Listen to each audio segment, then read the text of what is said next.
Good morning. Thank you for being here. The very chilly February 4th, 2019 City Council meeting of this full City Council come to order. It's 2:00 p.m. I'm Bruce Harrell, President of the Council. Will the clerk please call the roll? Johnson. Here. Juarez. Mosqueda. O'Brien. Here. Sawant. Here. Bagshaw. Here. Gonzalez. Here. Herbold. And President Harrell. Here. 6 present. Let the record reflect the fact that Councilmember Mosqueda is here.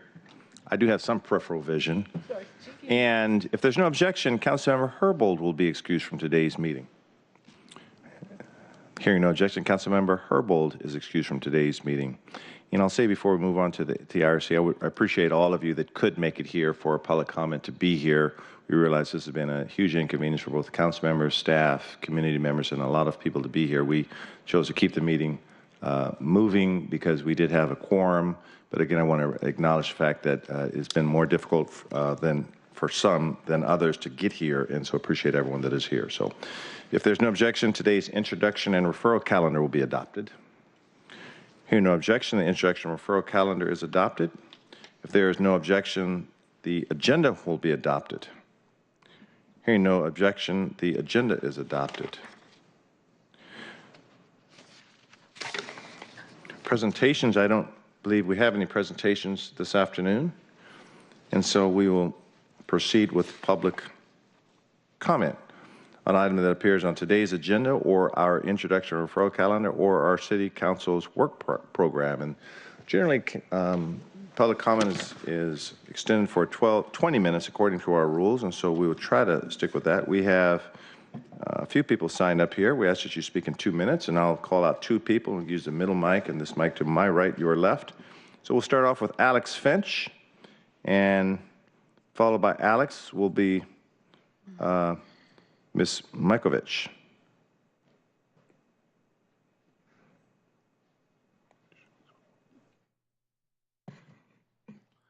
Yes. Please proceed. Good morning. Well, afternoon. Good afternoon, sorry. My name is Alex Finch, and I'm a member of the Share Board of Directors and also live at Tent City 3. I am here representing my brothers and sisters in the Share Shelter Network who were unable to attend due to the massive amount of snow. I mean, really.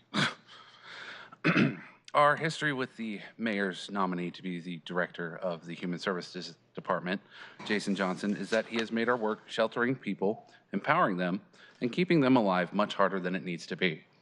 In the past 5 years, Mr. Johnson has sought to defund our organization not once, but twice.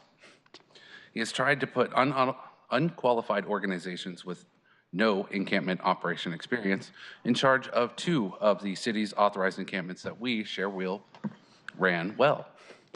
Our organization has repeatedly reached out to HSD and Mr. Johnson for help during our hard times. Instead of help, we've heard silence, and then experienced his undercutting our good encampment operations even after it was made known that serious safety issues were at stake. Do we as a community really want to appoint someone who refuses to work in good faith with groups who practically wrote the book on surviving homelessness in Seattle? This director position requires compassion and a willingness to work with people regardless of who they are or their honest criticisms.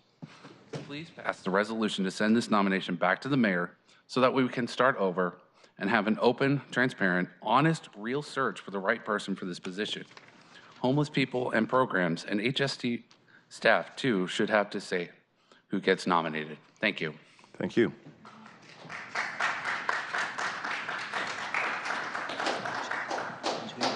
Will be next on the middle mic. Hi, my name is Sochi Makovich, and I'm with Washington Community Action Network, and we're here to urge the council, I say we, but I mean everyone else is stuck in the snow, but I'm here to urge the council to pass the eviction reform resolution. Most of the country has a longer notice period than Washington. Evictions are the leading cause of homelessness, not just there's multiple research that shows this, right? This is not like unique to Washington, but across the state.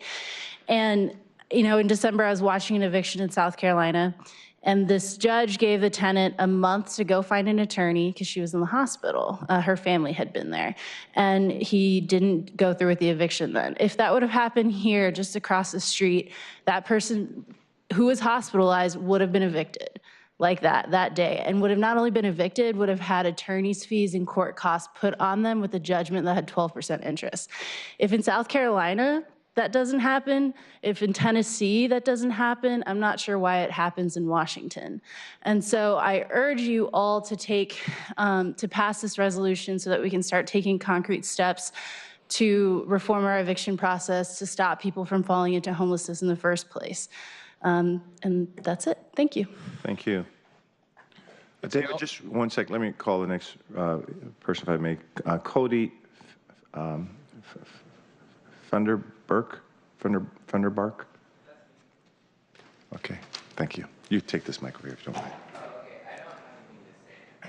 Oh, okay, so I had you sign up, so would you like to?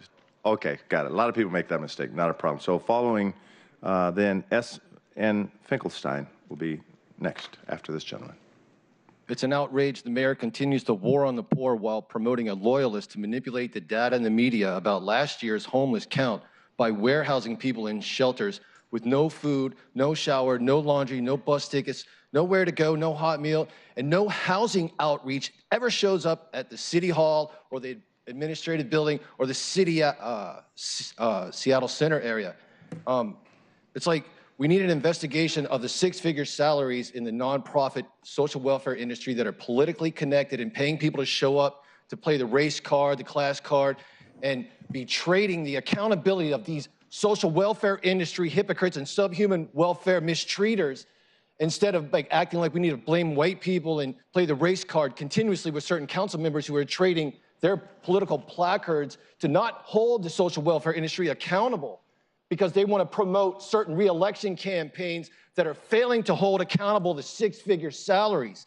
But you got to get rid of some guy who wants to continually offer shelters that are warehousing people with subhuman offerings. There's absolutely no offering at City Hall except stink.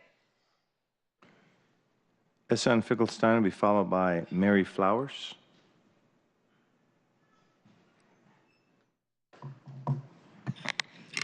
Hi, my name is Naomi Finkelstein, and I'm here to speak on the,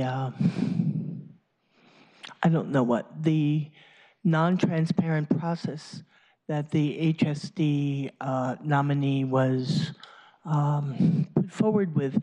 In my understanding, there wasn't even a open job search. They just put this person up for nomination. In the disability rights community, we have a saying, nothing about us without us. You can't possibly be honestly thinking of okaying a prospect where the communities involved in this person's purview do not get a say in whether this person is a good candidate or not.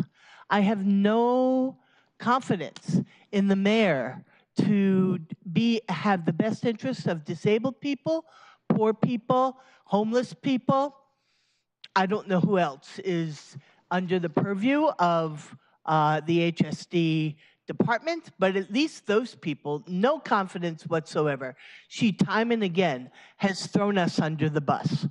So I am asking that you think about that and support the resolution, that this go back, and that our communities, the communities that are directly impacted by this, the most vulnerable and marginalized of this city, have a say in, because we know what's going to work for us. You have to know that we know that, right? In this process. So thank you. I also think that this candidate is enormously, is just not the right person, has time and again shown us that they're not the right person. So thank you. Thank you. Following Mary Flowers will be Jamie Allison. Good afternoon. My name is Mary Flowers. I'm an employee at the Human Services Department for many, many years. And I'm here today to really request that we seriously consider a process for the selection of the department director. We are well aware that the mayor is well within her rights and within her duties to make an appointment. But I think we are also, those of us who are concerned about racial justice and social justice, we are well within our responsibility to call for a process. And we know that HSD is moving, at least the homeless portion is moving to a model of governance, which many of us who are employees are very excited, particularly those who work in homelessness, at the prospect of doing something different, something meaningful. But when we've heard the recommendations, we heard that community engagement is critical. And so if we proceed at this juncture with the appointment, kind of business as usual as we've done before at this critical time, and don't make every effort to really engage the community in this process, it really speaks to how the process will go forward in terms of governance. A process enables people from the community to actually ask the questions, look in the face of the people who are being considered, and establish a different kind of engagement and accountability. So the accountability is not just coming from the person who appoints, but that the stakeholders, particularly the people who are going to be served by us, really have the opportunity to be well-informed, to be able to ask the questions, and to be able to call for a different kind of accountability. It doesn't make any difference who is selected.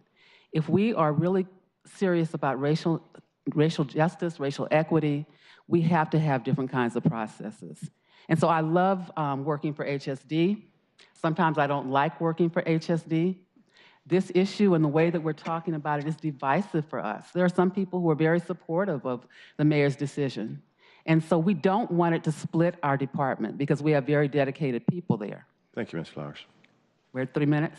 Yeah. Okay, thank you. Thank you for your consideration. Just Yes. one last thing. Please consider a process that's equitable for our community.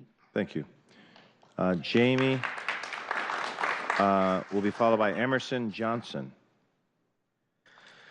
Hello, City Council. My name is Jamie Helgeson. I work with Aging and Disability Services. I am also here to ask that you, the City Council, would listen to the voices that are calling for an open and transparent process for the nomination of Human Services Director. I also would urge you all, if you haven't already, to watch the testimony that was from the other night on Thursday night or Friday night for this City Council meeting, where about 40 different people testified as to the kind of community involvement they would like to have. And so this is just, I'm just asking for you all to listen and to consider the words of your constituents. One of the things that got me involved in this personally was having different people in my department having pretty low morale about hiring practices for people of color. And we brought some of those concerns forward in executive team meetings with Jason Johnson, and time again, he had chosen to not listen to those of us that had concerns, and even walked out of at least 2 meetings saying that he was current and did not display any curiosity about what his employees were going through. And I would like you guys to consider that behavior as well. Thank you. Thank you.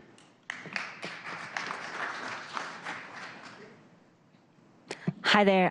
My name is Emerson Johnson. I'm a member of Socialist Alternative and a lifelong resident of Seattle. I'm here to stand in solidarity with the HSD employees and community members who are calling for a democratic and transparent appointment process to the director of HSD.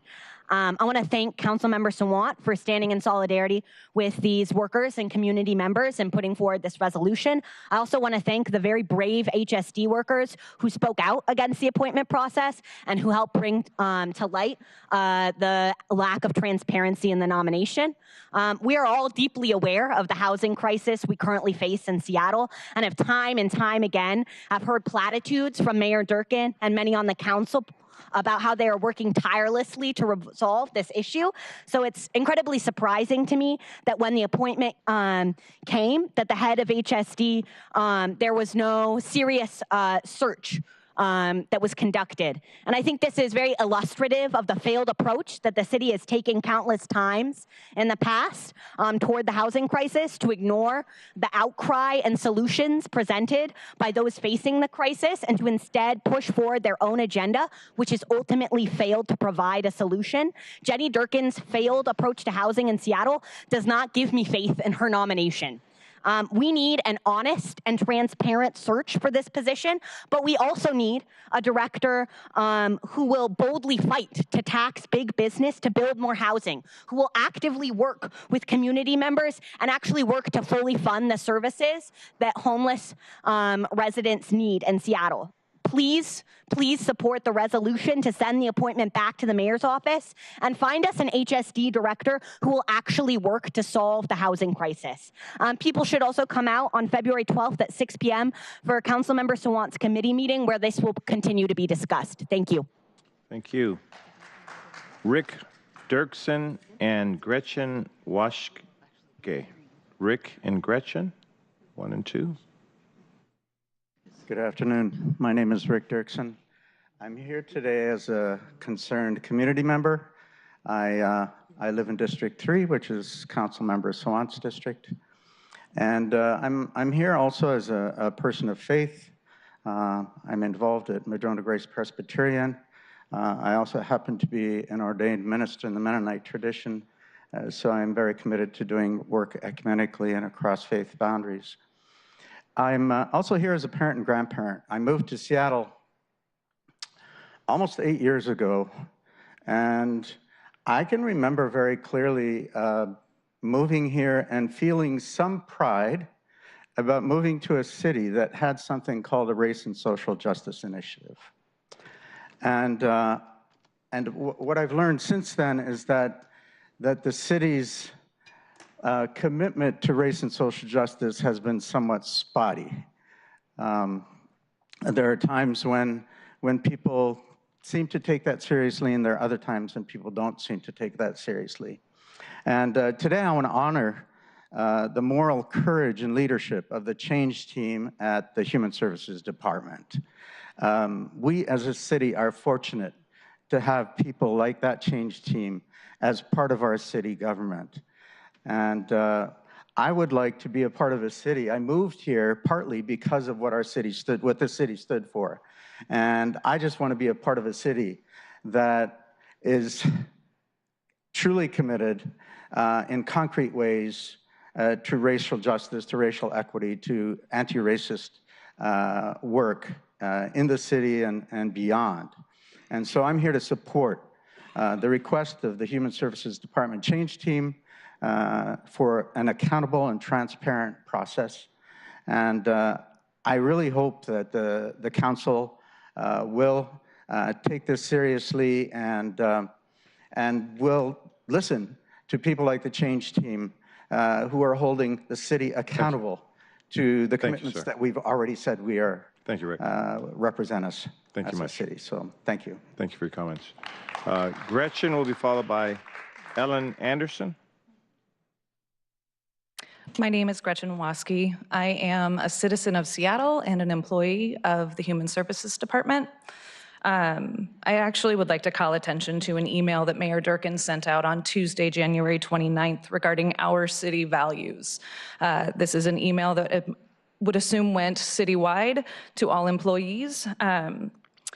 Highlights. Our city values start with racial equity and social justice. To help break down the systemic barriers, city employees prioritize racial equity when creating policies, making decisions, and in our daily work and interactions. In addition to leading with racial equity, city employees recognize inequities based on gender, sexual orientation, ability, age, citizenship status, and other ways people are marginalized. We acknowledge historical truths that have led to unequal outcomes for communities of color. We involve individuals and communities most impacted by racial and social inequity in the development of policies and practices, both within our workforce and throughout Seattle. These are the mayor's words to her employees. Inclusion is another value that's listed. Learning, accountability, and stewardship. I would like to see the city council hold the mayor accountable to what she has professed are our city values. Engage in the resolution, bring it forward, look at it, consider it, and understand that HSD is asking for something that is a fair, open, and equal process, something that has happened in this city before.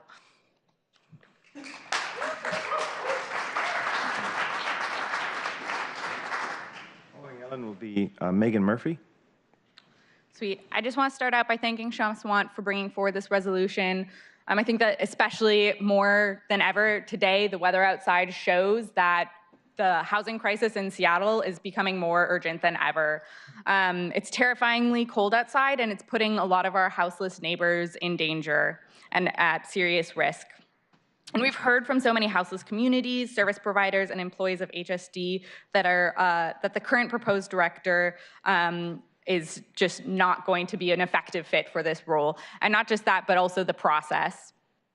I think that many expected more thought and consideration for this role of Human Services Director.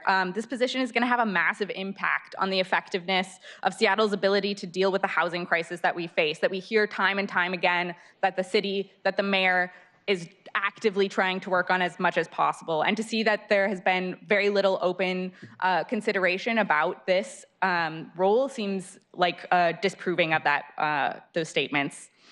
Yeah, and without an open job search, it also really feels like we're getting more of the same. And we have seen that that is not effective. What we have seen in the past has not worked. Otherwise, there would not be this many people in this room trying to fight for housing services. So we need a change from business as usual and a serious change to make as much of a need as what that we see in the city. And I think having the input of many organizers and service providers about what is actually needed and getting their input into who they think would be most effective for that role is fundamental for making our city affordable and available to all. Thank you. Megan, Ms. Murphy, before you start, just let me make a brief announcement. We're a little short-staffed today, and I want to thank Amelia Sanchez, our Senior Deputy Clerk, for stepping in. There are some documents that I need for the minutes, and I'm hoping, can you put we have 3 more speakers on them, can you put it on 6 minutes? We're going to sort of self-regulate here if we can, and then that'll give you time to get the additional minutes so we could sign into the record. Will that work, Madam Clerk? Okay, so put it at 6. And Ms. Murphy, when it goes down to 4, that'll be 2 minutes for you. Then it's going to be a little sloppy because there's walk time, but we're going to do the best we could. And okay. Okay. Thanks, no, Thanks Mr. Harrell. Just 1 second, Megan. Sorry to put you on the spot here. Okay, Ms. Murphy, the floor is all yours. Okay, thanks for letting me speak. My aunt in Iowa flew to Germany and Israel about, maybe 10 years ago because she's from Sioux City, Iowa, and she taught classes about the Holocaust. And my grandma was a civil rights activist in this small little Iowa town. Well, I was erupted with shock when I read in the New York Times, I heard Stephen King was bad in our district. I read he was also flying over to Germany and he is a public servant, and he was meeting with neo-Nazi groups, and that's who Trump has modeled his policies after I read in the New York Times. And nobody in my town is calling for him to resign. Even the Governor Reynolds is not calling for him to resign, and it just really floored me because I had a really hard time making friendships in that town. And it just, I don't know. So I came here to Seattle, and I am so grateful for the community I found here. I'm just taking it and running because it feels like I'm with my grandma, even though she passed away. In this Johnson process, it's not quite as severe as Stephen King, and if I would, I'd organize people here to urge King to resign. I'm left with, as a person who relies on help from the community, from the government, to survive. I think people with disabilities and elderly people actually know a lot more and are very cognizant of who treats them good and who treats them bad. And I think the process of Johnson needs to be reconsidered because there's too many complaints. I know Carmen Best wasn't even a runner-up, and then the community spoke out, and everybody's so happy because she's right here with us. Her ear, I call it ear to the ground. She's right among us at the table, whereas some people seem a little bit separated by us. By some sort of, they say big business. Well, the only way we can get big business to work with us is if we make them mad. Then they'll sit at the table because maybe they like that excitement. I don't know. Thank you. Thank you very much. Audrey Butring will be followed by Mike McQuaid. Audrey and Mike. Hi, I'm Audrey Buring. I am a Seattle resident, and I'm also the Deputy Director of the Human Services Department. In those two roles, I care deeply about the people of Seattle and the employees of the Human Services Department. When the mayor appointed Jason Johnson, our senior leadership team sent an email to the mayor, and I'd like to get that on the public record today. We wholeheartedly support the appointment, and our voices should matter to you because we are the people who know Jason best in the workplace. We work with him and for him every single day, and we believe in the vision that he has for the department. I understand that some people are requesting an open, transparent, and inclusive process for the appointment of the department director. For me, that's what the last 8 months have been. I can't think of a more thorough interview process than one in which someone got to perform in the actual position in the public eye for 8 months before getting the job. Under his leadership, we've put out more money than ever to organizations who serve people of color. We've shifted to be more customer focused, whether that means paying more providers on time, making it easier for them to get funding, or getting better outcomes for the people of Seattle. I've personally seen the data that supports this, and I know that some of you have seen a lot of that data too. Most importantly, the appointment means stability for an organization that has been in constant crisis mode because of the growing needs of our community. Jason has pushed us to think more upstream so that we won't be having the same tired discussions about the same old issues in 5 years from now. Council members, I urge you to move forward quickly with the confirmation of Jason Johnson. We cannot spend another minute in transition and uncertainty. It is fracturing our department. We need to do better for our people. Thank you. Mike McQuaid will be followed by Kathy Knight. Mike and Kathy. President Harrell, honorable council members, my name is Mike McQuaid. I'm the transportation chair of the South Lake Union Community Council. I'm also a fourth generation Seattleite. I'm here to support the rename of the tail end of Aurora Avenue North and its realignment with the downtown street grid. I'd like to thank council members O'Brien, Johnson, Sawant, and Bagshaw for your unanimous support in the Transportation and Sustainability Committee and moving it forward to the full council. This ordinance is a culmination of a 6-year-long community effort led by our late colleague, John Coney, who we all know. John foresaw that today's opening of the SR 99 tunnel and would drive Highway 99 traffic essentially into the tunnel and orphan this segment of highway. Renaming this segment to 7th Avenue North realigns the original downtown street grid prior to building of the new downtown tunnel and the or prior to the decommissioning of the viaduct tunnel and the Batter Street tunnel and the decommissioning of the viaduct. The restoration of the name 7th Avenue North was a community-driven and supported unanimously by businesses and property owners along the segment. It's a wonderful example of how communities, through their community council and elected officials, can work hand-in-hand with SDOT to improve our neighborhoods. I'd like to thank you for your work and support of this unanimous recommendation of the committee, and please vote yes on CB 119455 today. Thank you. And our last speaker sign up is Kathy Knight. Thank you, Council President Harold and council members. My name is Kathy Knight. I'm the Director of the Aging and Disability Services Division in the Department of Human Services. I'm here today speaking on behalf of our role as the Area Agency on Aging for Seattle and King County. I bring with me a letter of support from our advisory council for the appointment of Jason Johnson. I just want to make a few comments about how difficult and our work is and how important it is to have a champion for the work we do. I don't think we always want to give the attention to older adults that it's important to recognize. In fact, today we have examples of the important work we do in this weather. We have folks who are homebound. We serve about over 11,000 people around the county. There was a person who could not get to their appointment today for their dialysis because The vehicle that was supposed to pick them up could not get there. And because of our work and our network of providers, that person was able to get to that appointment. We're currently checking in on almost 100 of our folks who are homebound without power, who are on our high-risk list to make sure that they're doing okay. So it's important work, and it's important to have an ally and a supporter, and Jason has always supported the work and understood the important work that we do as the Area Agency on Aging and as the Aging and Disability Services Division.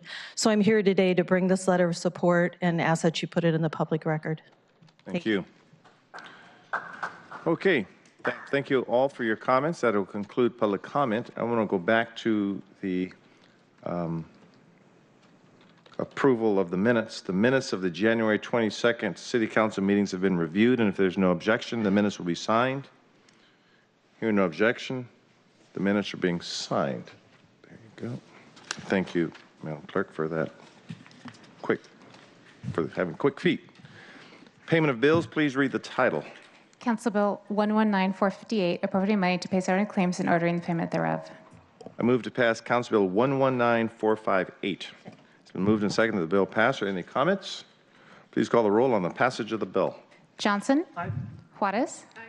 Mosqueda? Aye. O'Brien? Aye. Sawant? Aye. Bagshaw? Aye. Gonzalez? Aye. And President Harrell. Aye. 8 in favor, none opposed. The bill passes and the chair will sign it. Again, I'll slow my pace down from my regular pace because I know you're doing it by yourself. When you're ready, please call the first agenda item. The report of the City Council, Agenda Item 1, Council Bill 119453, relating to land use and zoning, amending Ordinance 125733 to correct a clerical error regarding a condition of approval of the University of Washington's 2018 Seattle Campus Master Plan. Councilmember Johnson. Thanks. As my colleagues undoubtedly remember, last December we passed Ordinance 125733, which granted conditional approval to the University of Washington's Major Institution Master Plan. The ordinance included two different sets of language amending the same condition in the master plan related to parking, but one set included all of council's intended amendments and one included only one intended amendment. So this strikes the language that only included one amendment to remove that contradiction and reflect the intent of the council. This is still a quasi-judicial process. Upon action today, it is my understanding that the University of Washington Board of Regents intends to take up this matter sometime in February, which would then be nearly the end of the process, because at that point we then enter into the appeal process, and ideally then that matter is resolved and we can all start talking to people about it again. But for the time being, this remains a quasi-judicial process and a small technical fix this afternoon that I hope I can count on your support for. Thank you, Councilmember Johnson. Any comments? I will move to pass Council Bill 119453. Second. Okay, please call the roll on the passage of the bill. Johnson? Aye. Juarez? Aye. Mosqueda? Aye. O'Brien? Aye. Sawant? Aye. Bagshaw? Aye. Gonzalez? Aye. President Harrell? Aye. 8 in favor, none opposed. The bill passes and the chair will sign it. Please read the report of the Civil Rights, Utilities, Economic Development, and Arts Committee. The report of the Civil Rights, Utilities, Economic Development, and Arts Committee, Agenda Item 2, Resolution 31861, recognizing the harms that evictions from housing have on tenants and marginalized communities, and describing the City Council's plan to help avoid and mitigate those harms. The committee recommends the resolution be adopted. In Councilmember Herbold's absence, Councilmember O'Brien, you have the floor. Thank you. Colleagues, I'm going to take a few minutes to walk through some of the background of the work on this resolution and also highlight what work comes next. I want to start by thanking Councilmember Herbold for her leadership on working on this through the Civil Rights, Utilities, Economic Development, and Arts Committee. Back in September, we heard a report from the Seattle Women's Commission entitled Losing Home. Folks in the public are probably familiar with that. It's been reported on numerous times. The report included a review of all 1,218 evictions, residential eviction actions filed in Seattle in the year 2017. In addition, it did some studies, also surveyed and interviewed tenants, and interviewed homeless prevention providers, cross-referenced evictions with medical examiner records, and also cross-referenced with housing code violations. There are a number of findings in this report, and I want to touch on just a few of these findings. One of them was that single-tenant households that faced eviction for $100 or less in back rent Of those, 81% of those single households were women. If you're black, there was a 4.5 times likelihood that you would face eviction than if you were white. People of color were more likely to be evicted for smaller amounts of money than white households. Of the over 1,000 evictions, 86% were for non-payment of rent. 52% of those were for less than 1 month's worth of rent. Attorney's fees were charged to tenants in 90% of the cases, and court costs were charged in over 92% of the cases. Those charges averaged just over $400 for attorney's fees and just under $400 for court costs. A Federal Reserve report found that 40% of Americans could not come up with $400 in the event of an emergency. When you listen to just these facts, and there's a number of other findings, it should come as no surprise that the burden of evictions, often for very small amounts, and we didn't even go into some details of the reasons that these were put forward, and the financial reality that so many folks face, that it's clear that the eviction process in our city is broken, and it leads to a significant number of folks who go through eviction facing homelessness. Post-eviction, only 12.5% of evicted respondents found another rental. Over 37% were completely unsheltered, 25% were living in a shelter or transitional housing, and 25% ended up staying with family or friends. If we want to address our homeless crisis, there's really no way we can do that without also addressing the eviction crisis we're facing. This is not the first time that this council has taken up issues around eviction. I want to touch on a few of those. There was a number of statement of legislative intents and green sheets that we passed in the past few years. Example, preventing evictions for substandard properties and creating a legal path for tenants to enforce their rights in court. We've passed green sheets increasing coordinated funds for legal defense and tenant outreach funds, recommended process for centralizing for obtaining assistance in one place. But without fundamental reform to the eviction process, we'll continue to see some of the challenges we're facing. This resolution alone is not going to solve this crisis, but it lays out a path and a framework following on recommendations from the Women's Commission report that the city can take if we want to reduce this crisis. I'm going to touch on a couple of the next steps that are that we believe we can accomplish in the relatively near term, and that this resolution lays out the groundwork for us to move forward on some of those. One is to address financial hardship for tenants experiencing domestic violence, who often are held liable for damages caused by the perpetrator. We can address the lack of flexibility to avoid eviction when faced with emergencies. Hope to address high default rates for evictions arising from not understanding the eviction process or mutual termination agreements, which are often entered into in a one-sided nature where the tenant doesn't understand their rights and responsibilities, and what resources may be available to avoid eviction. Hardship for paying rent from an additional burden on top of late fee payments for rent, that late fees, court costs, and attorney's fees compound and make it almost impossible for many folks to recover from a late payment.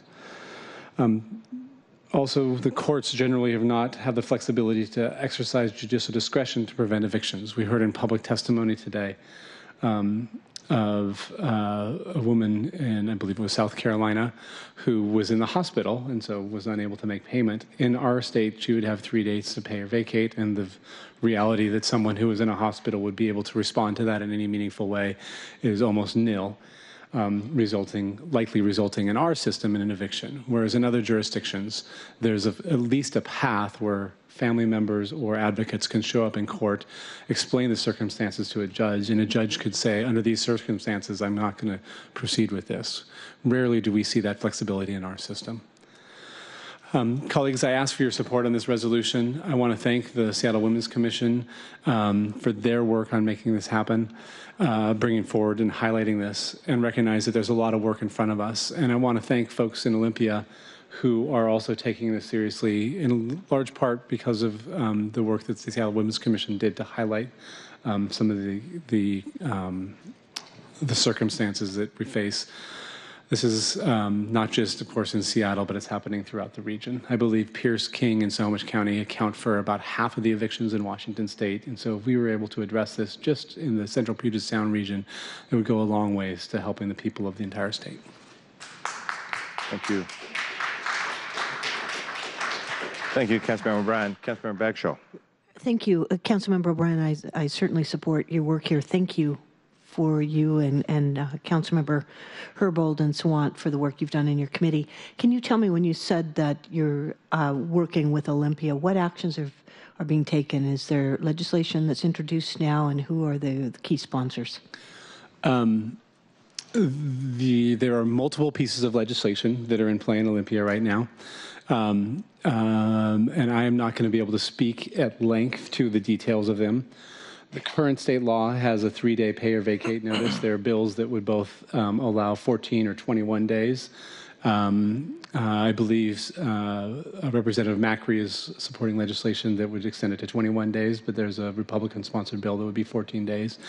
But I would suggest that that at our next briefing, when we have our Office of Immigrant Relations, for them to speak to the variety of bills that are down there. Senator Kurter is also working on a series of bills about eviction. I think what I will say at the high level, Councilmember Bagshaw, is what's really apparent in Olympia this year is there's bipartisan support to address this crisis around evictions. And so regardless of what community you're coming from, people are seeing this as a real problem. And while I know advocates have been working on this for years, it appears that there's a higher likelihood this session that we might see some traction on it. That doesn't relieve the city from doing some work too, because there's a role for us to play, and the legislation that Councilmember Herbold has led on, or this resolution, I think helps lay out those next steps too. Very good. Any further comments? Councilmember Mosqueda. Thank you very much, Mr. President. I just wanted to take a quick second to thank Councilmember Herbold and Sawant O'Brien, everybody who's had a hand in this legislation. Washington can. So she's right. We here in Seattle are embarrassingly behind where other cities and states are in terms of eviction policy. I also wanted to take a quick second to thank the Seattle Women's Commission, the Housing Justice Project, for all of the work that they put into the Losing Home report. The eviction process and the landlord-tenant law here is at best complex, and I think, as we've heard today, as truly unjust. In terms of clarity, we lack clarity for landlords. We also lack clarity for tenants. And having the opportunity to clarify this, to create a more just system, to work with tenants and advocates in the courts to find the path forward, not only is the process that will result for better clarification for all parties, but will help us continue the work of what we heard just 2 weeks ago in the Select Committee, that we need to do a much better job to provide easier and quicker assistance to prevent individuals from being evicted. If an individual calls and they said they need $200 or they need $400 just to get through the next few months, don't make them go through a rigorous process. Just allow them to be the best managers of their situation and help them get through that tough period so that they don't get evicted. This is what the experts are telling us from across the country, and it's what the experts on the ground level have been saying for so long. I'm really excited to work on this. We also know that this, in conjunction with additional tenant protections and building housing, is really the solution that goes hand in hand. We know that housing discrimination and risk of eviction increases when there is not enough affordable housing, when there is low vacancies, and when we don't have enough affordable units for those in need. So as we work to build additional housing, I'm really excited that we are going to be able to begin the process of legislating this intentional work around protecting our tenants. Thank you, Mr. President. Councilmember Mosqueda. Councilmember Sawant. Thank you, President Harrell. I would urge those of us who haven't been able to look at it yet to watch the really important testimony that was given during the public comment section of the committee last week when Councilmembers Herbold, O'Brien, and I, when we voted this resolution out of the committee. And I really hope everybody will be voting yes on this resolution in preparation for the ordinances that need to come following this. Some of you may have also read the study conducted by commissioned by the Seattle Women's Commission with the support of tenants' rights activists from the Washington Community Action Network, and of course, most importantly, the Housing Justice Project. This is, I don't often recommend, that people read big readings, but this is actually very, very useful because it has statistical information on how bad the crisis is, and it is not a small thing. It is something that is happening citywide. And we know that most people who are evicted in Seattle do not even have a lawyer present. And in fact, these numbers are based on people who went to court. We know that statistically speaking, there are a lot more who didn't go to court because they don't have the resources or the time or the support, social support structure to go and challenge this in court. So clearly, this is a very important issue. I'm really happy that through the People's Budget Movement last year, we were able to win city funding for the first ever city funding for eviction, for attorneys to help with renters who are facing eviction, but that is far from enough. We need much more than that. And we know also the terrible impacts of evictions on renters, and that's where this report is also very useful. Not only do evictions affect people's health, stress, people have really compelling stories of how it affects their lifelong health because of the stress that they go through, how it affects their children and their future housing prospects because it follows you everywhere you go. And we also know the deadly connection now that has been established between evictions and homelessness and even death in some cases. And last but not least, the connection between race and other issues that people face, other oppressions that people face, and the likelihood of being evicted, likelihood of facing homelessness. And just to look at the numbers, on average, and this study shows us this, in 2017, there were almost 3 evictions every day in Seattle. And in District 3, which has Capitol Hill, the Central District, many working people living in the district, evictions happen more than once every 2 days. So these are just stark numbers we're looking at for a city like Seattle. And as was stated by others, renters in other states actually have many rights in eviction court, and Washington state is lagging far, far behind. So obviously I'll be supporting this resolution, but most importantly, I think renters need to continue to get organized to make sure the ordinances that are developed following the resolution also get passed. And as part of organizing, I would really urge everybody who's watching this to join my office, Be Seattle, and Tenants Union of Washington State in the number of boot camps, renters' rights boot camps that we're having. Just this past Saturday, we had a boot camp at Vermilion on Capitol Hill, and we had a number of renters come there, not only to learn about their rights and the specific questions they had, and they have some horror stories with corporate landlords, but also how to get organized. In fact, there was a point where one of the people who was attending there said, "Hey, when are we going to talk about organizing?" Which is, very, very, it's really gratifying to see that renters are realizing that this is something that they need to get organized around. So just very quickly, I wanted to say that in the Central District, we'll be having another renters' rights boot camp on Thursday, February 7th at 6:30 at the Garfield Community Center. We're having 2 renters' rights boot camps in the University District, one on February 9th, which is a Saturday at 10 a.m., and on February 13th at 6 p.m., which is a weekday, and you can find all this information by contacting my office.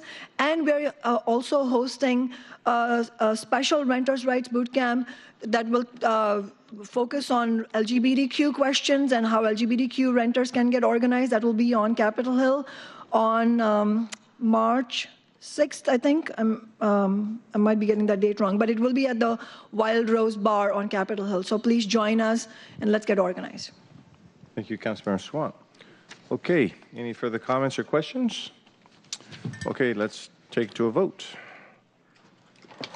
Those in favor of adopting the resolution, please vote aye. Aye. Aye. Those opposed, vote no. The motion carries. The resolution is adopted, and the chair will sign it.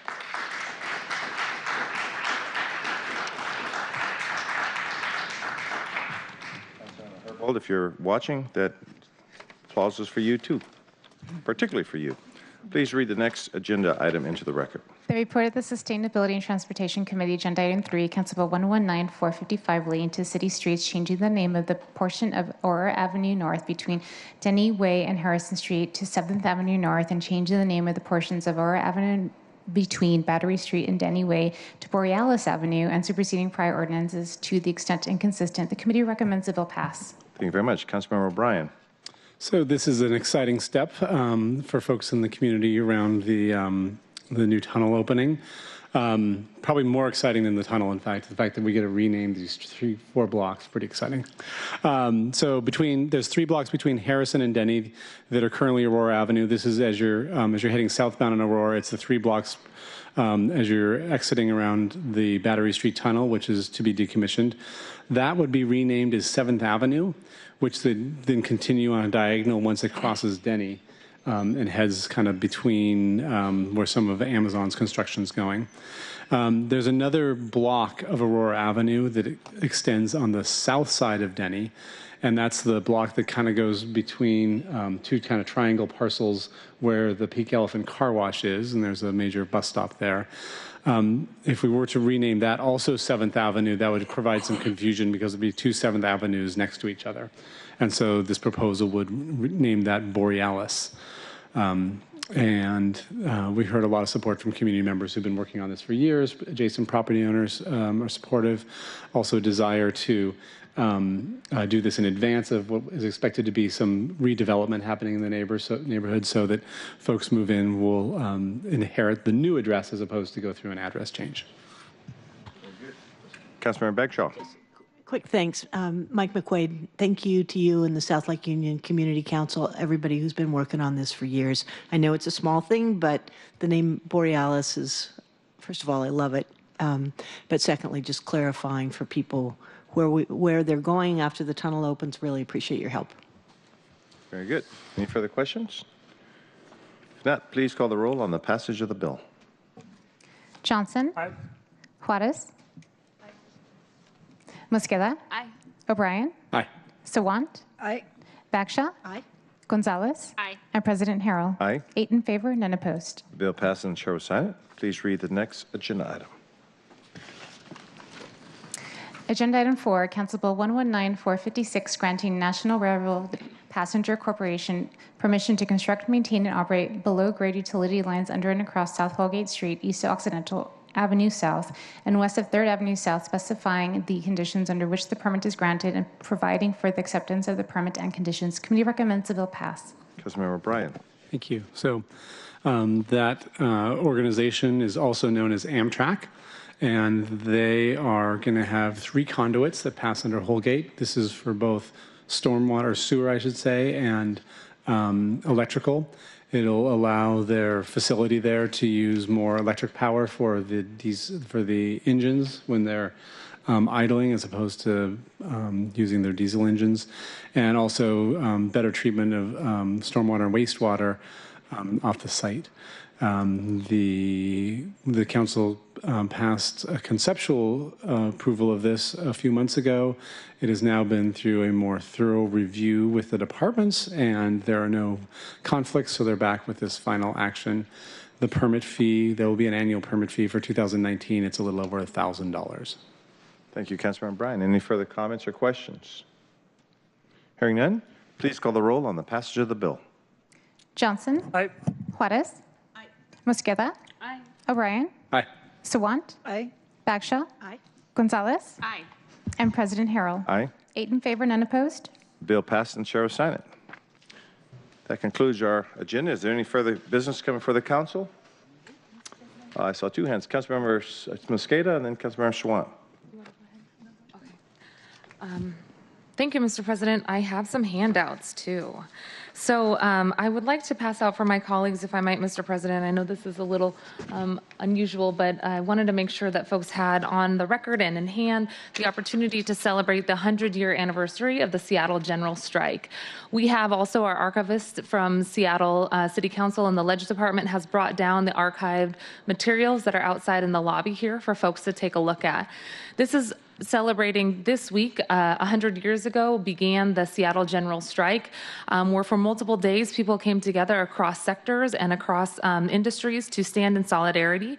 We have the opportunity this week to highlight not only labor history, but everything that labor continues to do to stand up for working families, to organize new unions and new sectors, and to make sure that more working families have the opportunity to help provide for their families, even if they're not in union jobs. And the unions have been fighting for paid family leave, paid sick leave, raising the minimum wage, doing things that support not just union workers, but also the workers at large. So as we celebrate this year and 100 years anniversary celebration of the Seattle General Strike, I wanted to make sure that folks knew that in our committee this Thursday, we will have the opportunity to hear from the University of Washington labor professors and a report on the state of labor from the new Washington State Labor Council, AFL-CIO President Brown, and Executive Secretary from the Martin Luther King County Central Labor Council, Nicole Grant. This continues the tradition in my committee of having a state of labor presentation at the beginning of every month, so we encourage folks to come if they can on Thursday at 9:30 in the Committee, Housing, Health, Energy, and Workers' Rights. I've also just mailed to the full council, and will make available online as well, the full list of activities happening throughout the week. For example, there's a presentation tonight on the Seattle General Strike from James Gregory, who provided a literature review of the Seattle General Strike. Tomorrow, Wednesday the 6th, there's a 1919 Seattle General Strike discussion group. We will also have the opportunity to on Thursday, not only my committee, but to participate in the Witness to Revolution, the story of Anna Louise Strong, a film that presents at 6 p.m. at the Museum of History and Industry. And lastly, there will be a Seattle General Strike bus tour that I will be on, and would love to see any of my colleagues or friends from the community there. That begins at the Seattle Labor Temple at 9:30 and will take us around the community.